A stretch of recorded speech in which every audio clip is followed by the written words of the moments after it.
ದೇಶದ ಒಬ್ಬ ವಿರೋಧ ಪಕ್ಷದ ನಾಯಕನ ವಿದೇಶದ ಪ್ರವಾಸ ಇಷ್ಟು ಅನೂಹ್ಯವಾಗಿರ್ತದೆ, ಇಷ್ಟು ಅನುಮಾನಾಸ್ಪದವಾಗಿರ್ತದೆ ಮತ್ತು ಘೋಷಿಸಿದ ಆದಾಯಕ್ಕಿಂತ ಹೆಚ್ಚಿನ ಖರ್ಚನ್ನು ಹೊಂದಿರುತ್ತದೆ ಅಂತಾದರೆ ಇದರ ಒಳಾರ್ಥ ಏನು, ಗೂಢಾರ್ಥ ಏನು? ಫಂಡ್ ಮಾಡುವವನು ಯಾವ ನನ್ನ ಮಕ್ಕಳು? ಸೊ ಇದರ ಬಗ್ಗೆ ಕಾಂಗ್ರೆಸ್ಸಿನ ಪಕ್ಷವಾಗಲಿ ಅಥವಾ ನೇತಾರರಾಗಲಿ ವಕ್ತಾರರಾಗಲಿ ರಾಹುಲ್ ಗಾಂಧಿ ಅವರಾಗಲಿ ಯಾರೂ ಉತ್ತರ ಕೊಟ್ಟಿಲ್ಲ. ದೇಶದ 140 ಕೋಟಿ ಜನರ ಎದುರು ಬೆತ್ತಲಾಗುವಂತ ಪರಿಸ್ಥಿತಿ ನೇರವಾಗಿ ರಾಹುಲ್ ಗಾಂಧಿ ಅವರು ಬಂದಿದೆ.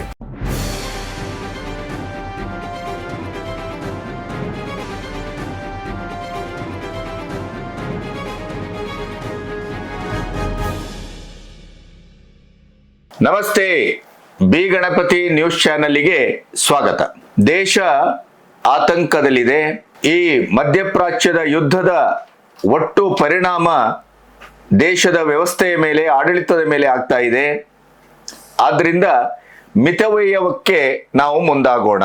ಇಂಧನವನ್ನ ಕಡಿಮೆ ಖರ್ಚು ಮಾಡೋಣ. ವೈಯಕ್ತಿಕವಾಗಿ ಕಾರ್ಗಳನ್ನ ಬಳಸುವ ಬದಲು ಸಾರ್ವಜನಿಕ ಸಾರಿಗೆ ವ್ಯವಸ್ಥೆಯನ್ನ ಬಳಸೋಣ. ಚಿನ್ನ ಖರೀದಿಯನ್ನ ಸದ್ಯಕ್ಕೆ ಎಷ್ಟು ಅಗತ್ಯವಿದೆಯೋ ಅಷ್ಟು ಮಿನಿಮೈಸ್ ಮಾಡೋಣ. ಫಾರಿನ್ ಟ್ರಿಪ್ ಅನ್ನ ಆದಷ್ಟು ಕಡಿಮೆ ಮಾಡೋಣ. 1 ವರ್ಷ ನಾವು ದೇಶಕ್ಕಾಗಿ ಕೆಲವನ್ನ ತ್ಯಾಗ ಮಾಡೋಣ ಅಂತ ಹೇಳಿದ್ದಷ್ಟೇ ಅಲ್ಲ, ಮೋದಿಯವರೇ ಸ್ವತಃ ತನ್ನ ಸೆಕ್ಯೂರಿಟಿಯನ್ನ ಅರ್ಧಕ್ಕರ್ಧ ಇಳಿಸಿದ್ರು. ಅಮಿತ್ ಶಾ ಇಂದ ಹಿಡಿದು ಇಡೀ ಸಂಪುಟದ ಸದಸ್ಯರು ಮೋದಿ ಅವರನ್ನ ಅನುಸರಿಸಿದ್ರು. ಇಡೀ ದೇಶದ ಬಿಜೆಪಿ ಸರ್ಕಾರಗಳು ಎಲ್ಲೆಲ್ಲಿದೆ ಅವರೆಲ್ಲರೂ ಅದನ್ನು ಅನುಸರಿಸಿದ್ರು. ಜೊತೆಗೆ ನಮ್ಮ ಕೆಲವು ಜಡ್ಜಿಗಳು ಮತ್ತು ಆಯಕಟ್ಟಿನ ಆಫೀಸರ್ಸ್ಗಳು ಇವರೆಲ್ಲರೂ ಕೂಡ ಮೋದಿಯವರು ಕೊಟ್ಟ ಕರೆಗೆ ಅನುಸಾರವಾಗಿ ವರ್ತಿಸಿದ್ದನ್ನು ನೀವು ಕಾಣ್ತೀರಿ. ಇಡೀ ದೇಶದಲ್ಲಿ ಸಾರ್ವಜನಿಕರು ಯಾವುದೇ ಮರು ಮಾತಾಡದೇನೆ ಪ್ರತಿಕ್ರಿಯಿಸಿದ್ದೇನೆ. ಕೇವಲ ಮೋದಿಯವರ ಈ ಆದೇಶವನ್ನ ದೇಶದ ಒಳಿತಿಗಾಗಿ, ಹಿತಕ್ಕಾಗಿ ಮಾಡಿದ್ದಾರೆ ಅನ್ನುವ ಕಾರಣಕ್ಕಾಗಿ ಅವರು ಅನುಸರಿಸಿದರೆ ಹೊರತು ಅದನ್ನ ಪ್ರಶ್ನಿಸ್ಲಿಕ್ಕೆ ಹೋಗಿಲ್ಲ. ಯಾಕೆಂತಂದ್ರೆ ಮೋದಿಯವರು ಯಾಕೆ ಹೇಳಿದ್ದಾರೆ ಅನ್ನೋದು ಸಾರ್ವಜನಿಕರಿಗೂ ಅದು ಅರಿವಾಗುವಷ್ಟು ಸ್ಪಷ್ಟವಾಗಿತ್ತು. ಮಧ್ಯಪ್ರದೇಶದ ನ್ಯಾಯಮೂರ್ತಿ ದ್ವಾರಕನಾಥ್, ಹೈಕೋರ್ಟಿನ ನ್ಯಾಯಾಧೀಶರು, ಅವರು ಮೋದಿಯವರು ಹೇಳಿಕೆ ಕೊಟ್ಟ ಮಾರದಿನವೇ ಕೋರ್ಟಿಗೆ ಸೈಕಲ್ ಅಲ್ಲಿ ಬಂದರು. ಇಡೀ ದೇಶ ಮೋದಿಯವರ ಮಾತನ್ನ ಅನುಸರಣೆ ಮಾಡಲಿಕ್ಕೆ ಮುಂದಾದರೆ ಈ ಮೋದಿಯವರ ದೇಶದ ಹಿತಕ್ಕಾಗಿ, ಭವಿಷ್ಯಕ್ಕಾಗಿ ನಾವು ಈಗ 3ನೇ ಆರ್ಥಿಕ ಬಲಿಷ್ಠತೆಗೆ ಏನು ದಾಖಲಾತಿಯಾಗಿ ನಿಂತಿದ್ದೇವೆ, ಅದಕ್ಕಿಂತ ಇನ್ನೂ ಒಂದು ಹೆಜ್ಜೆ ಮುಂದಿಡಬೇಕು. ದೇಶ ಅಭಿವೃದ್ಧಿ ಪಥಕ್ಕೆ ಯಾವುದೇ ರೀತಿಯ ತೊಂದರೆ ಆಗಬಾರದು ಈ ಯುದ್ಧ ಕಾಲ ಅನ್ನುವಂಥ ಯೋಚನೆಯನ್ನ ಮಾಡಿದರೂ ಕೂಡ ಅದಕ್ಕೆ ತಿರುಗೇಟನ್ನು ಕೊಟ್ಟವರು, ಅದನ್ನ ರಾಜಕೀಕರಣಗೊಳಿಸಿದವರು, ಅದನ್ನ ವ್ಯಂಗ್ಯ ಮಾಡಿದವರು, 12 ವರ್ಷದ ಮೋದಿಯ ಆಡಳಿತ ಆರ್ಥಿಕವಾಗಿ ಎಷ್ಟು ದುರ್ಬಲ ಆಗಿದೆ ಅನ್ನೋದಕ್ಕೆ ಇದು ಸಾಕ್ಷಿ ಅಂತ ಲೊಟ್ಟೆ ಲೋಳೆ ಹೊಡೆದವರು ಕಾಂಗ್ರೆಸ್ಸಿಗರು ಮಾತ್ರ, ಅಥವಾ ಇಂಡಿ ಕೂಟ. ಅದರಲ್ಲೂ ಬಹಳ ಮುಖ್ಯವಾಗಿ ಒಂದು ಮಾತನ್ನ ರಾಹುಲ್ ಗಾಂಧಿ ಮತ್ತಿತರರು ಹೇಳಿದ್ದೇನು ಅಂತಂದ್ರೆ, ಹಾಗಾದರೆ ಬೇರೆ ಸಾರ್ವಜನಿಕರಿಗೆ ವಿದೇಶಕ್ಕೆ ಪ್ರವಾಸಕ್ಕೆ ಹೋಗಬೇಡಿ ಅಂತ ಹೇಳುವ ಇದೇ ಪ್ರಧಾನಿ ಅತಿ ಹೆಚ್ಚು ಪ್ರವಾಸ ಮಾಡಿದ ದೇಶದ ಪ್ರಧಾನಿಯಲ್ಲ, ಈಗಲೂ ಪ್ರವಾಸವನ್ನ ಮಾಡ್ತಾ ಇದ್ದಾರೆ, ಅವರ ಪ್ರವಾಸವನ್ನು ಏಕೆ ಮೊಟಕುಗೊಳಿಸುವುದಿಲ್ಲ?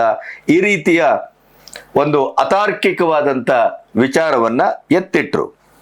ಆದರೆ ನಿಮಗೆ ಗೊತ್ತಿರಬೇಕು, ಪ್ರಧಾನಿಯವರ ಯಾವುದೇ ಪ್ರವಾಸ ಕೂಡ ಇಂಚಿಂಚು ದಾಖಲಾಗತ್ತೆ. ಈ ದೇಶದ ಪ್ರತಿಯೊಂದು ಕಡೆ ಅದು ದಾಖಲಾತಿಯನ್ನು ನಾವು ಸ್ವತಃ ಸಾರ್ವಜನಿಕರು ಪಡ್ಕೋಬಹುದು. ಅವರು ಎಲ್ಲಿ ಹೋಗ್ತಾರೆ, ಯಾಕೆ ಹೋಗ್ತಾರೆ, ಅದರ ಉದ್ದೇಶ ಏನು, ಅಲ್ಲಿ ಹೋದದ್ರ ಫಲಶ್ರುತಿ ಏನು, ಭಾರತಕ್ಕಾಗುವ ಲಾಭ ಏನು, ಅವರು ಎಲ್ಲಿ ಉಳ್ಕೊಳ್ತಾರೆ, ಎಲ್ಲಿ ಹೋಗ್ತಾರೆ, ಎಲ್ಲಿ ಬರ್ತಾರೆ, ಇದೆಲ್ಲವೂ ದಾಖಲಾಗ್ತವೆ. ಆದರೆ ಈ ದೇಶದ LOP ವಿರೋಧ ಪಕ್ಷದ ನಾಯಕ, ಜನತಂತ್ರ ವ್ಯವಸ್ಥೆಯಲ್ಲಿ ಆಡಳಿತ ಪಕ್ಷದ ಪ್ರಧಾನಿಗೆ ಎಷ್ಟು ಮಾನ್ಯತೆ, ಗೌರವ, ಸ್ಥಾನ, ಮಾನ, ಅರ್ಹತೆ ಇರುತ್ತೋ ವಿರೋಧ ಪಕ್ಷದ ನಾಯಕರಿಗೂ ಅದೇ ಸ್ಥಾನ, ಮಾನ, ಅರ್ಹತೆ ಇರುತ್ತೆ, ಬದ್ಧತೆಯೂ ಇರಬೇಕು. ಆದರೆ 2004ರಿಂದ 2024ರವರೆಗಿನ 24 ವರ್ಷದ 54 ಟ್ರಿಪ್ಪಿನ ಒಟ್ಟು ಮೌಲ್ಯ ಸುಮಾರು 60 ಕೋಟಿ. ಇದು ಪಬ್ಲಿಕ್ ಟ್ರಿಪ್ ಅಂತ ದಾಖಲಾಗಿದೆ. ಆದರೆ ಅದರ ಖರ್ಚು ವೆಚ್ಚಗಳು ಎಲ್ಲಿಯೂ ಪಬ್ಲಿಕ್ ಆಗಿಲ್ಲ. ಮತ್ತು LOP ವಿರೋಧ ಪಕ್ಷದ ನಾಯಕ ಇಷ್ಟು ಟ್ರಿಪ್ಗಳನ್ನ ಮಾಡಿದ್ರು ಕೂಡ ಆ ಟ್ರಿಪ್ಪು ಕನಿಷ್ಠ ಪಕ್ಷ ಗೃಹ ಇಲಾಖೆಯಲ್ಲೂ ದಾಖಲಾಗಿಲ್ಲ. ಬ್ಯಾಂಕಿನ ಸ್ಟೇಟ್ಮೆಂಟು ಸಿಗೋದಿಲ್ಲ. ಫಾರೆಕ್ಸ್ ವೋಚರ್ನಲ್ಲಿ ಇಲ್ಲ. FCRAಯಲ್ಲಿ ಇಲ್ಲ. ಇದು ಎಂತ ದುರಂತ. 2 ದಿನ ಆಯ್ತು ಸಂಬಿತ್ ಪಾತ್ರ ಅವರು ಬಿಜೆಪಿಯ ವಕ್ತಾರರು ಅದರ ಸಂಪೂರ್ಣವಾದಂಥ ಜರಡಿ ಹಿಡಿದು 140 ಕೋಟಿ ಜನರು ಎದುರು ಇಟ್ಟಿದ್ದಾರೆ. ಮೋದಿಯವರ ಬಗ್ಗೆ ಮಾತಾಡ್ತೀರಿ, ಅವರ ಪ್ರವಾಸದ ಬಗ್ಗೆ ಮಾತಾಡ್ತೀರಿ, ದೇಶದ ಹಿತದ ಬಗ್ಗೆ ಮಾತಾಡಿದರೆ ಅದನ್ನು ವ್ಯಂಗ್ಯ ಮಾಡ್ತೀರಿ. ಆಡುವುದೊಂದು ಮಾಡುವುದೊಂದು, ಮಾತಿಗೂ ಕೃತಿಗೂ ರಾಹುಲ್ ಗಾಂಧಿ ಅವರಿಗೆ ಲಾಗಾಯತ್ನಿಂದಲೇ ಸಂಬಂಧ ಇಲ್ಲ. ಆದರೆ ಇವತ್ತು ಅವರು ಘೋಷಿಸಿದ ಅವರ ಆಸ್ತಿ ಮೌಲ್ಯಕ್ಕೂ ಅವರು ಈ 24 ವರ್ಷದಲ್ಲಿ 54 ಫಾರಿನ್ ಟ್ರಿಪ್ಗೆ, ಅಂದ್ರೆ ಇದು ಯಾವುದು ಪಬ್ಲಿಕ್ ಆದಂಥ ಟ್ರೇಸೇಬಲ್, ಇದು ನಮಗೆ ಬೆಳಕಿಗೆ ಬಂದಂತ ಪ್ರವಾಸ, ಬೆಳಕಿಗೆ ಬಾರದ ಪ್ರವಾಸ ಇನ್ನೆಷ್ಟೋ ಇರಬಹುದು ಅನ್ನೋದನ್ನ ಸಂಬಿತ್ ಪಾತ್ರ ಅವರೇ ಪಬ್ಲಿಕ್ ಮಾಡಿದ್ದಾರೆ. ಅಂದ್ರೆ ದೇಶದ ಒಬ್ಬ ವಿರೋಧ ಪಕ್ಷದ ನಾಯಕನ ವಿದೇಶದ ಪ್ರವಾಸ ಇಷ್ಟು ಅನೂಹ್ಯವಾಗಿರ್ತದೆ, ಇಷ್ಟು ಅನುಮಾನಾಸ್ಪದವಾಗಿರ್ತದೆ ಮತ್ತು ಘೋಷಿಸಿದ ಆದಾಯಕ್ಕಿಂತ ಹೆಚ್ಚಿನ ಖರ್ಚನ್ನು ಹೊಂದಿರುತ್ತದೆ ಅಂತ ಆದರೆ ಇದರ ಒಳಾರ್ಥ ಏನು, ಗೂಢಾರ್ಥ ಏನು, ಫಂಡ್ ಮಾಡುವವನು ಯಾವ ನನ್ನ ಮಕ್ಕಳು ಅನ್ನೋದು ಈಗ ಬಿಜೆಪಿಯ ಪ್ರಶ್ನೆ. ಈ ಎಲ್ಲ ವಿವರಗಳನ್ನು ನಿಮ್ಮೊಟ್ಟಿಗೆ ಹಂಚ್ಕೋಬೇಕು. ಇಲ್ಲಿಯವರೆಗೆ ನನ್ನ ಚಾನಲನ್ನು ಸಬ್ಸ್ಕ್ರೈಬ್ ಮಾಡದೇ ಇದ್ರೆ ಸಬ್ಸ್ಕ್ರೈಬ್ ಮಾಡಿ ಮತ್ತು ಸ್ವತಂತ್ರ ಪತ್ರಿಕೋದ್ಯಮಕ್ಕೆ ಬೆಂಗಾವಲಾಗಿ. ನಮಗೆ ಮೊದಲಿಂದಲೂ ಗೊತ್ತು ರಾಹುಲ್ ಗಾಂಧಿ ಆಡುವ ಮಾತಿಗೂ ಕೃತಿಗೂ ಅದು ಉತ್ತರ ಪೂರ್ವದ ಒಂದು ಸಂಬಂಧ ಅಂತ. ಯಾವುದೋ ಒಂದಕ್ಕೊಂದು ಸಂಬಂಧ ಇರೋದಿಲ್ಲ. ಯಾವ್ಯಾವುದೋ ವಿಷಯಗಳನ್ನು ತಗೊಳ್ತಾರೆ, ಅದನ್ನೊಂದು 15 ದಿನ ಜಗಿತಾರೆ, ಆಮೇಲೆ ಅದು ವರ್ಕೌಟ್ ಆಗಿಲ್ಲ ಅಂತಂದ್ರೆ ಮತ್ಯಾವುದೋ ವಿಷಯಕ್ಕೆ ಜಂಪ್ ಆಗ್ತಾರೆ. ಹಾಗೇಳಿ ಅದಕ್ಕೆ ದಾಖಲೆ ಕೊಡಿ, ಸಾಕ್ಷ್ಯ ಕೊಡಿ ಅಂತಂದ್ರೆ ದೇವರಣೆಗೂ ಅವ್ರು ಇವತ್ತಿನವರೆಗೆ ಕೊಟ್ಟಂತ ಯಾವ ದಾಖಲೆಯೂ ಇಲ್ಲ.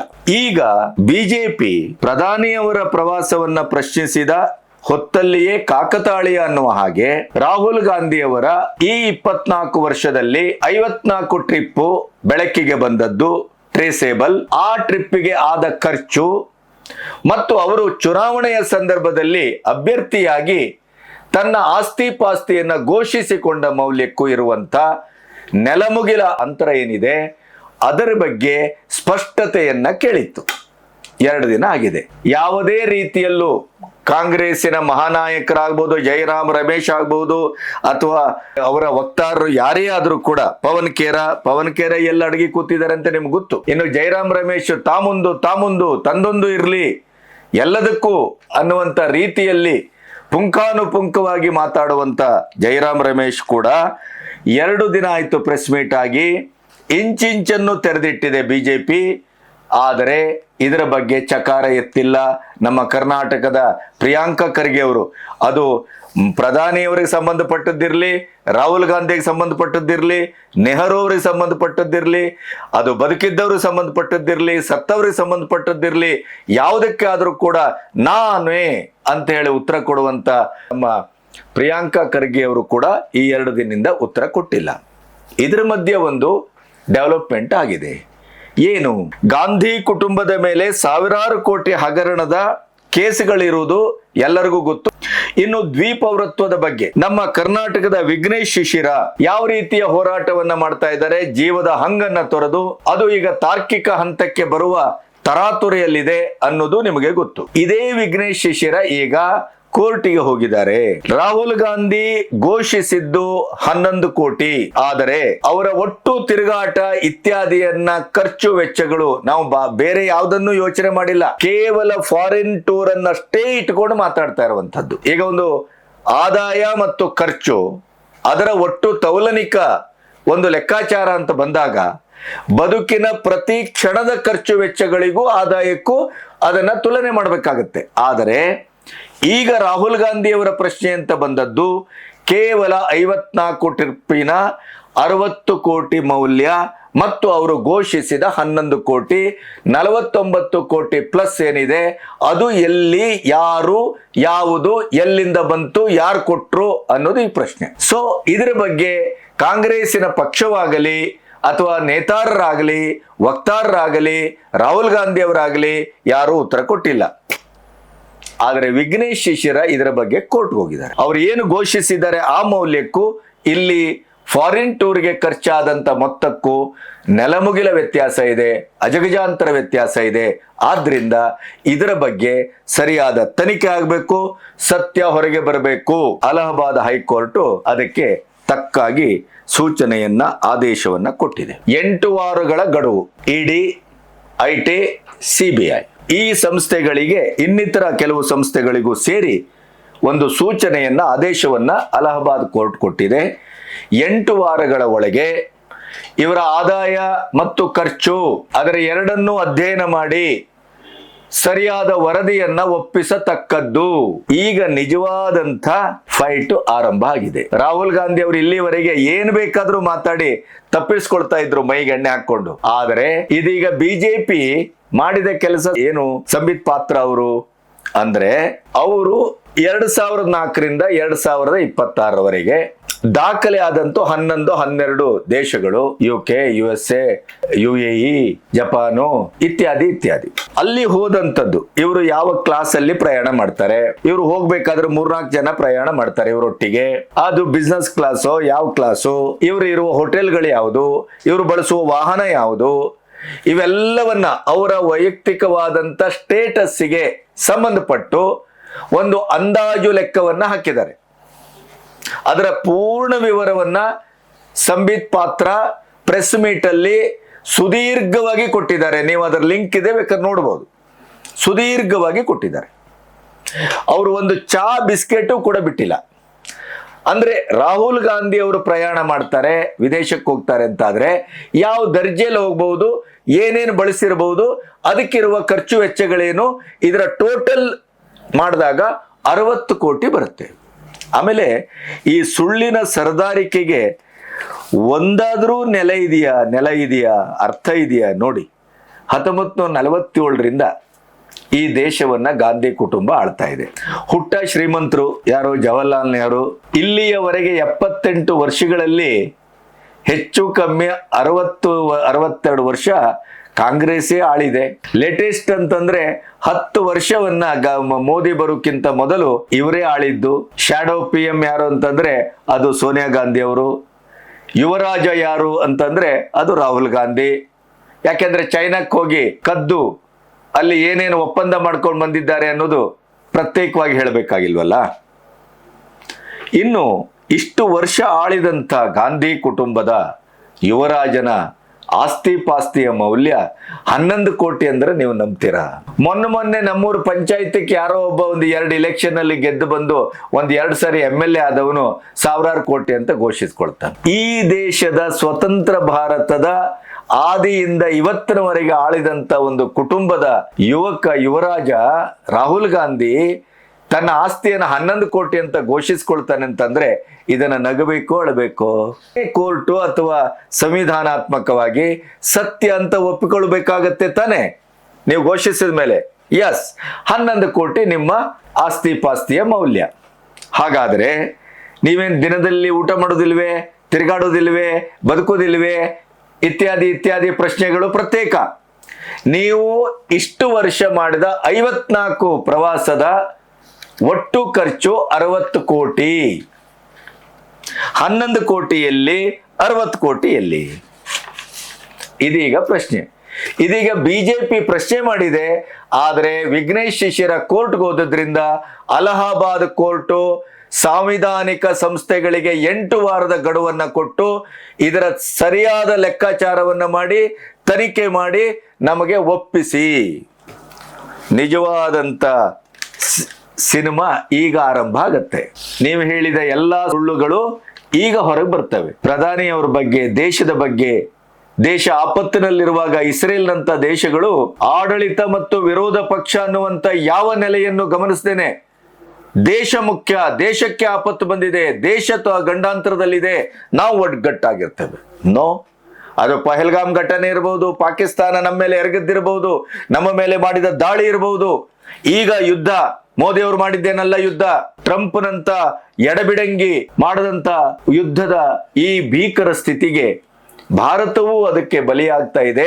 ಒಂದು ಪ್ರಿಕಾಷನರಿ ಮೆಜರ್ಸ್ ತಗೊಳ್ಳೋಣ ಅಂತಂದ್ರೆ ಇವರು ಅದನ್ನೂ ವ್ಯಂಗ್ಯ ಮಾಡಿದ್ರು, ಮತ್ತೆ ದೇಶದ ಪ್ರಧಾನಿಯ ಪ್ರವಾಸವನ್ನು ವ್ಯಂಗ್ಯ ಮಾಡಿದ್ರು.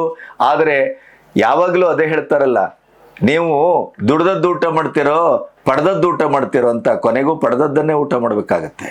ಈಗ ನೋಡಿ, ನಿಜವಾದಂಥ ಒಂದು ಸತ್ವ ಪರೀಕ್ಷೆ ಅಥವಾ ಈ ದೇಶದ 140 ಕೋಟಿ ಜನರ ಎದುರು ಬೆತ್ತಲಾಗುವಂತ ಪರಿಸ್ಥಿತಿ ನೇರವಾಗಿ ರಾಹುಲ್ ಗಾಂಧಿ ಅವರು ಬಂದಿದೆ.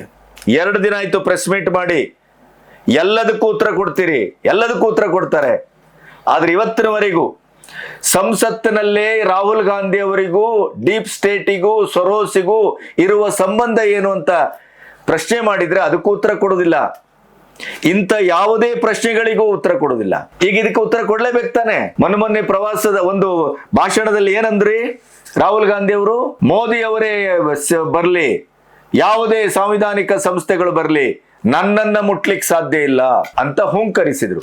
ಈಗ ಇಡಿಯನ್ನ, ಸಿಬಿಐಯನ್ನ, ಐಟಿಯನ್ನ ಬಿಟ್ಟು ಯಾರನ್ನೆಲ್ಲ ಹೆದರಿಸಬಹುದು, ನನ್ನನ್ನ ಮುಟ್ಲಿಕ್ಕೆ ಸಾಧ್ಯ ಇಲ್ಲ ನಿಮಗೆ ಅಂತ ಹುಂಕರಿಸಿದ್ರು. ಅದೇ ಹುಂಕರಿಕೆಗೆ ಈಗ ಸರಿಯಾದ ತಪರಾಕಿಯನ್ನ ಅಲಹಾಬಾದ್ ಹೈಕೋರ್ಟ್ ಕೊಟ್ಟಿದೆ. ಇದು ಬಿಜೆಪಿ ಐಟಿ ಅಥವಾ ಇಡಿ ಅಥವಾ ಸಿಬಿಐ ಕಳಿಸಿದ್ದಲ್ಲ, ಸ್ವತಃ ಅಲಹಾಬಾದ್ ಹೈಕೋರ್ಟ್ ನಿರ್ದೇಶನವನ್ನು ಕೊಟ್ಟಿದೆ, ಸೂಚನೆಯನ್ನು ಕೊಟ್ಟಿದೆ. ಸರಿಯಾದ ಲೆಕ್ಕಾಚಾರ ಮಾಡಿ ಲೆಕ್ಕಾಚಾರವನ್ನು ಒಪ್ಪಿಸಿ, ವರದಿ ಒಪ್ಪಿಸಿ.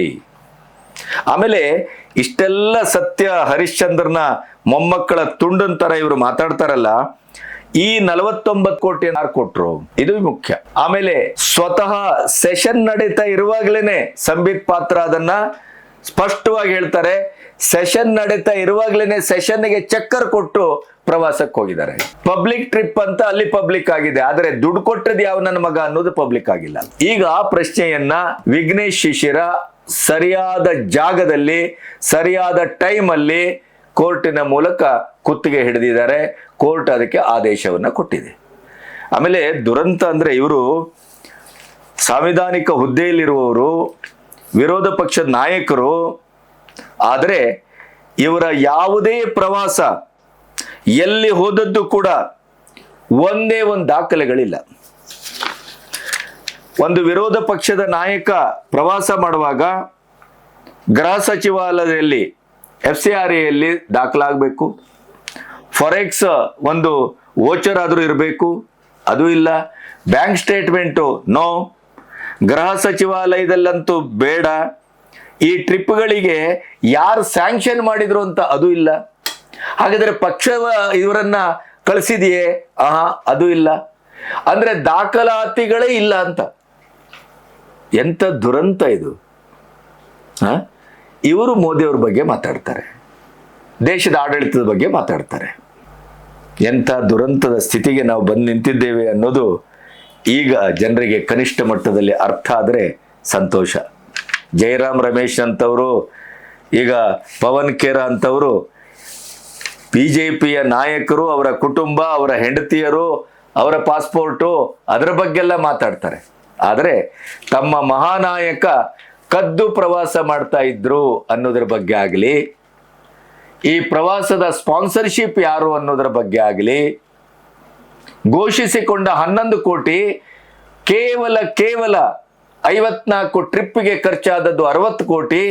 ಇಲ್ಲಿ ಈ 49 ಕೋಟಿಯನ್ನ ಯಾರು ಕೊಟ್ರು ಅನ್ನೋದನ್ನ ದೇಶದ ಜನತೆಗೆ ಸ್ಪಷ್ಟವಾಗಿ, ನೇರವಾಗಿ, ಟ್ರಾನ್ಸ್ಪರೆಂಟ್ ಆಗಿ ಅದನ್ನ ಹೇಳಲಿಕ್ಕೆ ಸಾಧ್ಯವಾಗದೇನೆ ಕದ್ದುಮುಚ್ಚಿ ಪ್ರಯಾಣ ಮಾಡುವವರು, ತಲೆಮರೆಸ್ಕೊಂಡು ಪ್ರಯಾಣ ಮಾಡುವವರು, ದಾಖಲೆ ಇಲ್ಲದೆ ಪ್ರಯಾಣ ಮಾಡುವವರು ಈ ದೇಶದ ಪ್ರಧಾನಿಗೋ ಇನ್ನೊಂದಕ್ಕೋ ಮಗದೊಂದಕ್ಕೋ ಪಾಠ ಮಾಡ್ತಾರೆ ಅಂತ ಆದ್ರೆ ಇದು ಎಷ್ಟು ಹಾಸ್ಯಾಸ್ಪದ ಅನ್ನೋದನ್ನ ನೀವು ಅರ್ಥ ಮಾಡ್ಕೋಬೇಕು. ಯಾಕೆಂತಂದ್ರೆ ಇಲ್ಲಿಯವರೆಗೆ ಎಲ್ಲ ಸುಳ್ಳುಗಳು ಗಾಳಿಯಲ್ಲಿ ಗುಂಡೊಡೆದಂಗೆ ಪಾಸ್ ಆಯ್ತು. ಆದರೆ ಈಗ ಸ್ವತಃ ಕೋರ್ಟು ಕೇಳಿದೆ, ಆದಾಯಕ್ಕೂ ಖರ್ಚಿಗೂ ಇರುವ ಸಾಮ್ಯತೆಯೋ ವ್ಯತ್ಯಾಸವೋ ಅಜಗಜಾಂತರ ಒಂದು ಬೆಚ್ಚಿ ಬೀಳುವಂಥ ಸ್ಥಿತಿಯೋ ಅವೆಲ್ಲವನ್ನ ನೋಡಿ 8 ವಾರಗಳಲ್ಲಿ ನಮಗೆ ವರದಿ ಕೊಡಿ. ಬಹುಶಃ ಆವಾಗ ರಾಹುಲ್ ಗಾಂಧಿಯವರ ಜನ್ಮವನ್ನು ಅವರೇ ಜಾಲಾಡ್ತಾರೆ. ಆ ಜಾಲಾಡಿದ ಹಿನ್ನೆಲೆಯಲ್ಲಿ ಹೊರಬರುವ ಘೋರ ಸತ್ಯಕ್ಕಾಗಿ ನೀವು ಎಲ್ಲ ಕಾಯಬೇಕಾಗತ್ತೆ. ಅಂದರೆ ತಾವು ಬದುಕುವುದೇ ಕತ್ತಲೆಯಲ್ಲಿ, ಬೆಳಕಿನಲ್ಲಿ 24 ಗಂಟೆ ಬದುಕುವ ಮೋದಿ ಅಂಥವ್ರ ಬಗ್ಗೆ ಮಾತಾಡುವ ದಮ್ಮು ಧೈರ್ಯ. ಈಗ ಯಾಕೆ ನಮ್ಮ ಪ್ರಿಯಾಂಕಾ ಖರ್ಗೆ ಮಾತಾಡ್ತಾ ಇಲ್ಲ, ಸಿದ್ದರಾಮಯ್ಯನವರು ಮಾತಾಡ್ತಾ ಇಲ್ಲ, ದೊಡ್ಡ ಖರ್ಗೆ ಅವರು ಮಾತಾಡ್ತಾ ಇಲ್ಲ, ಕಾಂಗ್ರೆಸ್ಸಿನ ಪುಡಾರಿಗಳು ಎಷ್ಟೆಲ್ಲ ಜನ ಇದ್ದಾರಲ್ಲ, ಸತ್ಯ ಹರಿಶ್ಚಂದ್ರನ ತುಂಡುಗಳು ಮಾತಾಡ್ಬೇಕಲ್ಲ, ಲೆಕ್ಕಾಚಾರ ಕೊಡಿ. ಯಾಕೆ ಹೋದ್ರು, ಎಲ್ಲೋದ್ರು, ಹೆಂಗೋದ್ರು, ಯಾರು ಕೊಟ್ಟರು ದುಡ್ಡು, ಎಲ್ಲಿಂದ ಈ ದುಡ್ಡು, ಎಲ್ಲವೂ ಲೆಕ್ಕಾಚಾರ ಕೊಡಬೇಕು. ಯಾಕೆಂತಂದ್ರೆ ನಾವು ಟ್ಯಾಕ್ಸ್ ಪೇಯರ್ಸು, ನಮ್ಮದೇ ದುಡ್ಡು, ನಾವು ಕೇಳುವ ಹಕ್ಕು ಬಾಧ್ಯತೆ ಇದೆ, ಕೇಳ್ತಾ ಇದ್ದೇವೆ, ಕೋರ್ಟು ಕೇಳಿದೆ. ಈಗ ನಿಜ ಬಣ್ಣ ಹೊರಗೆ ಬರ್ತದೆ, ಬರಲೇಬೇಕು. ನಮಸ್ತೆ.